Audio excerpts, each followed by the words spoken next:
Please stand for a moment of silence and the Pledge of Allegiance. I pledge allegiance to the flag of the United States of America and to the republic for which it stands, one nation, under God, indivisible, with liberty and justice for all.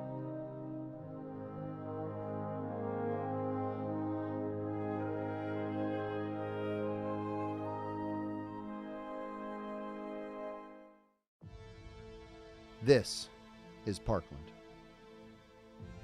a district of over 10,000 students, a center for learning, growth, and creativity. Over the past 75 years and across 70 square miles, everyone is united under the Trojan banner. Day in and day out, students work tirelessly to build a community where everyone is not only accepted, but uplifted.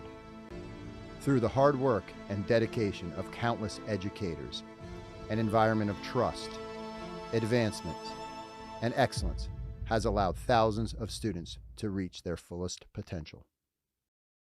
Parkland School District inspires and encourages students to pursue and succeed in anything and everything they put their minds to.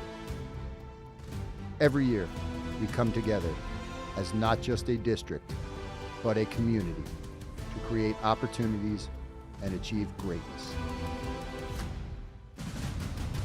United as athletes.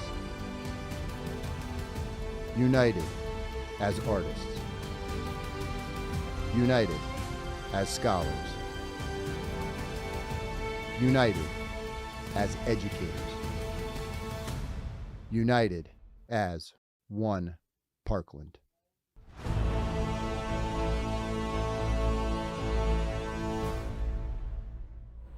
Good morning, Parkland, and happy first day of school. Today is Monday, August 26th. It is a day 1 and a B schedule. I'm Brooke Miller. And I'm Taryn Marek. Welcome back to Parkland TV.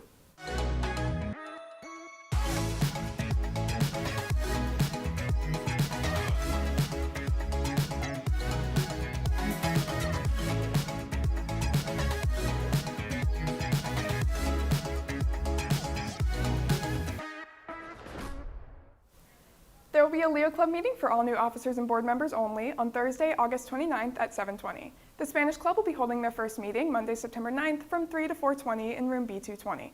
Please feel free to stop by. They will be discussing this year's plans as well as looking for club officers. See you then. Attention all girls. The sign up for this year's Garter Bowl will run through August 28th through September 5th only. Sign up in the cafeteria during all lunches. $15 will cover your t-shirt and mouthpiece. You must complete the required paperwork and attend the mandatory team meeting on Monday, September 9th after school in the cafeteria. Don't delay, sign up this week. Yearbooks are on sale now. The back-to-school offer runs for the first 2 weeks of school only. The price is $10 off and includes free icons. Visit jostens.com to place an order by September 13th for the cheapest price of the year. Science Fair Club will be holding its first meeting on Wednesday, September 4th after school in room C245. If you're interested in participating in Science Fair this year, please plan to attend this meeting. If you cannot attend but would still like to participate, please contact Mrs. Heinzelman at heinzelmank@parklandsd.net. In sports news, on Friday, football dominated George Washington 62-12 and field hockey beat Southern Lehigh 1-0. Great job, teams. Tonight, field hockey plays Pleasant Valley, home at 7. Good luck. Thanks to the Parkland Education Foundation, students can now enter all Parkland sporting events besides football for free. Make sure to follow our YouTube and social media at Parkland TV Film and check out our website, parklandtvfilm.org, for updates, broadcasts, and exclusive content. I'm Taryn Marek.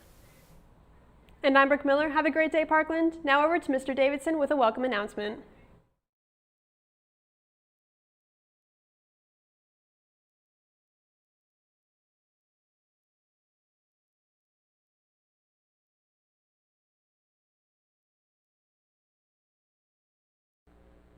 Good morning, students and staff, and welcome to the 2024-2025 school year. My name is Mr. Nathan Davidson, and I am incredibly lucky to be the building principal here at Parkland High School. I truly believe that Parkland High School is the gold standard for academics, athletics, and the arts, not only in the Lehigh Valley, but also in the state of Pennsylvania. It is the reason why people choose to move their families to this school district, and it is my expectation that we all do everything in our power to make sure that we live up to that standard this year and in the years to come. I hope that you are proud that you are a student here and want to build upon the great tradition that has been established by the students that have come before you. I'm excited to start that process with you, and I hope that you are too. Whether you have had success in the past school years or not, every year of your high school career will be full of new experiences and opportunities that will challenge you and help you to grow into young adults who are prepared for the rigors of life outside of Parkland High School. It is my job and the job of all of the professional staff to foster that growth. For students who are returning to Parkland High School, you know that our building is crowded. When I became the principal 2 years ago, one of the major projects that I was asked to help lead was a building project to address our growing population. After 2 years of planning, the decision was made to add on to this building instead of building a separate freshman center or an 8-9 building. We have begun detailed planning for that building expansion over the past year, and the plans are coming together nicely. If the project timeline holds true, we will begin the building project in spring of 2026, with the construction being finished for the start of the 2027-2028 school year. This will be a huge undertaking and will certainly cause some headaches as construction takes place all around us. As new information, dates, and events arise, I will continue to communicate these in a timely fashion with the community, the teaching staff, and most importantly, the students. The decision to keep all of the students under one roof was made for a variety of reasons. But one of the most important is because we all believe that our school functions best when we're all pulling in the same direction. The concept of One Parkland was born out of that idea, that we, as a collective family, make the high school experience unique and one of a kind at Parkland High School. I truly believe that, and I'm excited for this project and the future that it will bring.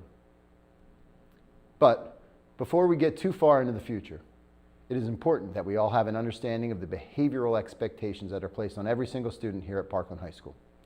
In order to continue to function at a high level as a school, we need to have a common understanding of the academic, behavioral, and social expectations so we all can be proud of the One Parkland that we are a part of.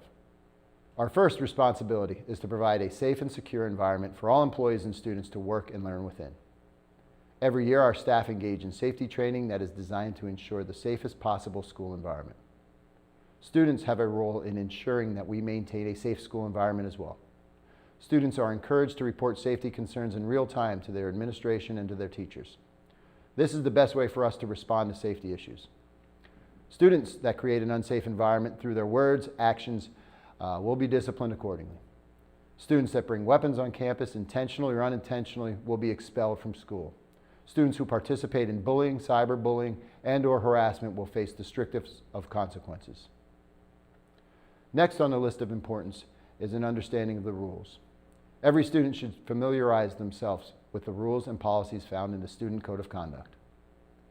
This year, we are not giving every student a planner. The student planner can be found on the high school website and in the Clever portal. This year, there are several updates to testing policies, grading, technology, and student discipline. Students should access the handbook using the Parkland High School website as well. Failure to understand or know what policies and rules are outlined in the handbook are not an excuse for violating the rules. Moving on, I want to remind you of some basic expectations that all students will be accountable to this year. First, classroom behavior. Any behaviors that prohibit students from learning or engaging in the learning process will not be tolerated. Teachers will review their individual classroom policies this week. I expect, and your teachers expect, that you comply with what are reasonable expectations in the classroom.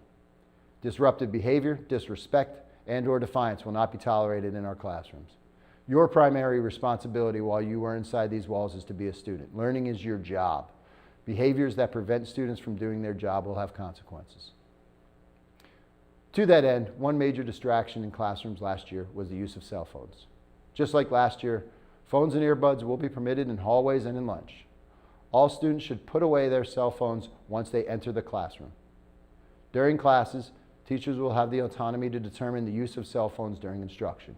But once a teacher has established their policy, cell phone violations will be consequenced through our progressive discipline model that we employ at the high school. Basically, that means consequences will escalate as additional violations occur. Next, let's talk about behavior outside of the classroom. Behavior in our hallways and our bathrooms. Administratively, we will be focused on ensuring that students feel safe while they are at school. Disruptive behavior in the halls, bathrooms, and in our cafeteria undermine our ability to provide a safe environment for students. Actions such as fighting and vaping will not be tolerated.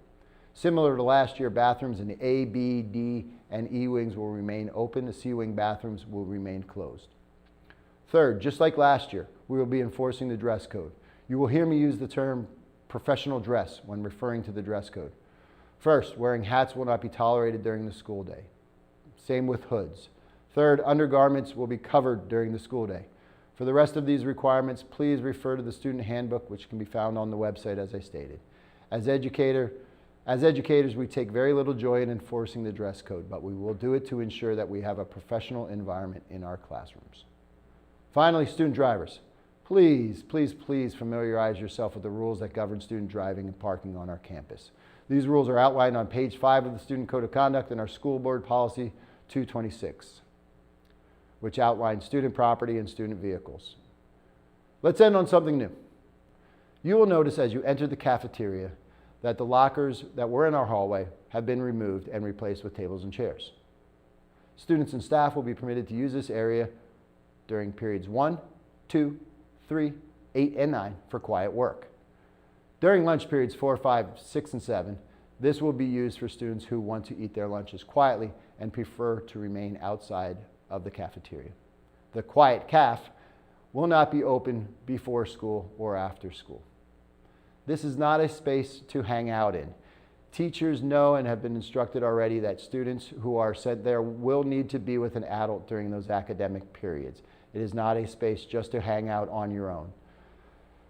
All right, remember guys, your number one priority during the school day is to focus on succeeding on your academic endeavors. We expect each one of you to be on time, to be respectful, and to be responsible. Remember, success is based on your preparation, your attention to detail, and your willingness to outwork your competition. I look forward to working with you all this year, and I hope that each and every one of you has a great year. If at any point during your year you need something, please advocate for yourself. Talk to a teacher, a counselor, an administrator, or come find me. We're all here to help you along on your journey. Now it's time to get started. Let's have a great year. Go Trojans.